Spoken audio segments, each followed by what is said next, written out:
let's hop back into the mailbag here because we have many things to discuss in the wide receiver room. This question from Kevin, multi-part question, going in depth. We're absolutely loaded at wide receiver depth. I think we might be overstacked and fear someone will transfer out. Do Stewart and Gary Bryant Jr., that is, go to the NFL after the season? If not, who do you think will transfer out first and how many? Does Oregon take a wide receiver in 2026? And then he lists Jurion Dickey, Kyler Casper, Justice Lowe, Gatlin Bear, Jeremiah McClellan, Ryan Pelham, Dallas Wilson, Dakorien Moore, Gary Bryant Jr., possible return in 2025. Evan Stewart, possible return in 2025. Did I miss anyone? Well, I mean, first of all, this guy is clearly an everydayer. I mean, Kevin, props. Listing the names like that, I mean, first of all, you're making my life easier, which I appreciate, but also the depth of knowledge is pretty solid. I fully expect there to be transfer portal departures. It might be one of the lower rated guys like Jack Ressler or, who is a promising 3-star wide receiver prospect himself. Maybe it's Dylan Gresham, who doesn't have the hype but does have the talent. I don't know. In the next 18 months, I would say, well, really 12 months, I fully expect at least one, if not more, wide receivers to transfer out. Kyler Casper is a name that I am so intrigued by. I've been a huge fan since I saw his film in high school and he committed to Oregon. He was a 2023 recruit. He reclassified to 2022. He hasn't had a major role. His talent level is immense. He is 6'5", 6'6", runs well, jumps well, ball skills. Like the plays that he's made in the spring game the last couple of years, he looks like a prototypical outside X receiver because he's someone who you can throw a 50-50 ball to. And I've also talked about him as a candidate to maybe make the switch and play tight end because he has that 6'6" frame. I don't think it's out of the realm of possibility. He's been in the weight room for a few years. I don't think he's going to have a huge role in the offense this season. He didn't last year, and I think Oregon, as you point out, is just completely stacked at the wide receiver position. But he's a guy who could very well get lost in the shuffle. I could also see him sticking it out because if he sticks it out for this season, it's hard to not see him as one of the top receiving options for Oregon come 2025 because, yeah, you're going to have Dakorien Moore. He's playing right away. No ifs, ands, or buts about it. After this season, Gary Bryant Jr. and Evan Stewart have decisions to make. I suspect neither one is back at Oregon next year. Gary Bryant would be the more likely of the two because Evan Stewart probably gets taken in the first, second, or third round of the NFL draft because he just has elite NFL wide receiver traits. I'm so excited to watch him with Dylan Gabriel this year. I think that's going to be the deep ball connection that Oregon had with both Bo Nix and Troy Franklin a year ago, who are, of course, now paired together on the Denver Broncos. And I love where the receiver room is at. I think it's deeper than it's ever been. I think it has as much high-end talent as it ever has, probably more. And Tez Johnson and Trayshawn Holden are for sure done after this year. I feel like Gary Bryant Jr. either goes to the NFL or transfers. Now, he's not as highly coveted of an NFL draft prospect as Evan Stewart would be. Yes, it's possible for either one to come back. I think about the 2025 receiver room as not having either of those guys in it, and if it does, then that's just an added bonus. And still the wide receiver room will be positively stacked. But Casper is an interesting one because with Dakorien Moore coming in, he still might not wind up with this as the top receiving option. I think he has that capability. I think he has that sort of talent. I just don't know if he's going to be able to separate himself in the receiver room because there's so many talented guys in there. I mean, we saw Jeremiah McClellan and Austin Novosad link up for what was just a gorgeous downfield back shoulder throw in the spring game, and working on a corner. I think it was Cam Alexander, the UTSA transfer, who's going to be in the rotation for the secondary this season.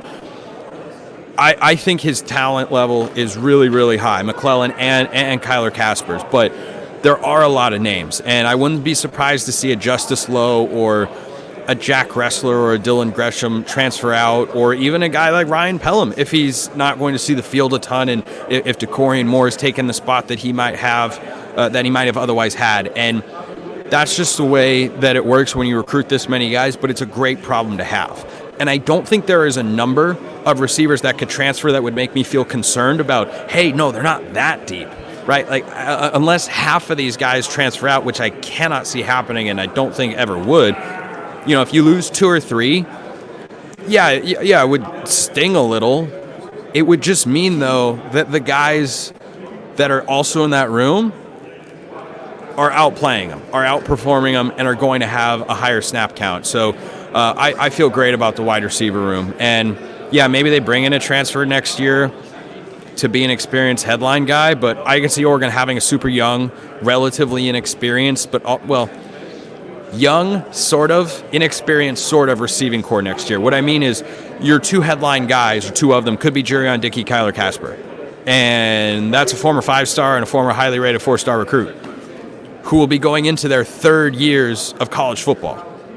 Casper actually will be going into his fourth. Dickey would be going into his third. Now, they wouldn't have a ton of experience, so they don't have that many reps in games, but it's not as if they don't know the playbook or they haven't gone against Division I guys in practice for several years. I think they would be a really, really dynamic tandem, and I love what Junior Adams has done at that position. I think, frankly, the only way that you miss guys, or what I mean by miss guys, is the only way that you lose a significant number of guys where you'd miss them if they left, and you'd feel their loss, you'd be like, wow, it feels like we need to be getting more production there, is if Junior Adams leaves and takes several of these guys with him. Because like I said about Lanning earlier, recruiting is about relationships, and Adams has developed relationships at a high level.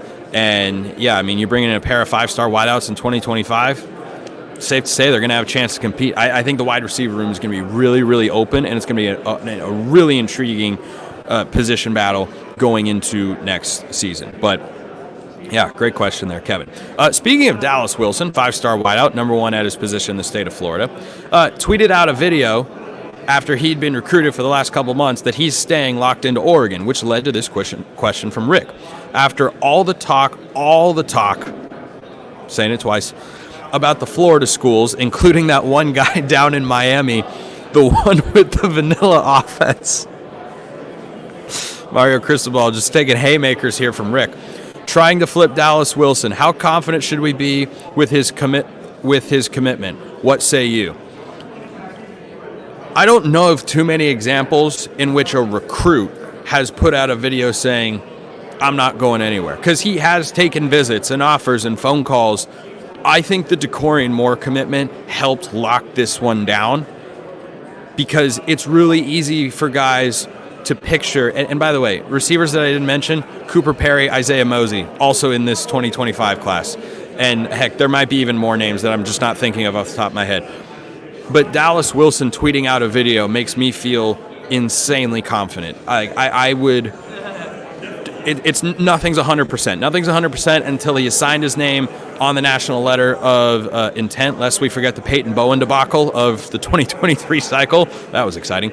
But I don't know why else he would put this out there unless he wanted to, let fans know, and the staff wanted to reaffirm fans that he is going to sign with Oregon come National Signing Day in the early window in December. So, yeah, I feel great about Dallas Wilson staying committed.